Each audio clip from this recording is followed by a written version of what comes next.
বৎসরের শুরু থেকেই যদি নিম্ন লেভেলের মানুষের কথা বলতেছি, মধ্যবিত্ত আর নিম্ন লেভেলের মানুষ, এরা যদি বৎসরের শুরু থেকেই রমজানের জন্য আলাদা প্রস্তুতি নিতে থাকে, কিছু আলাদা করতে থাকে, সঞ্চয় করতে থাকে, তাহলে দেখা যায় রোজা থেকে পরিশ্রম করতে হয় না।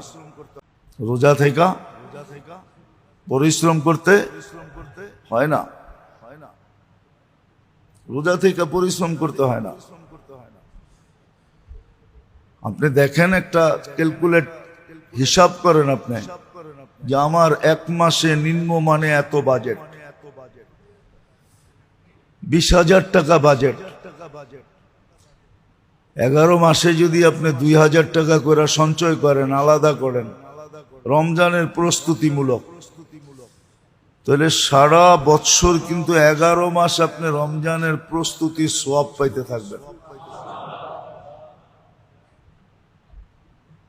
আর 11 মাসে যা সঞ্চিত হবে ওটা দিয়ে 1 মাস চলে যাবে।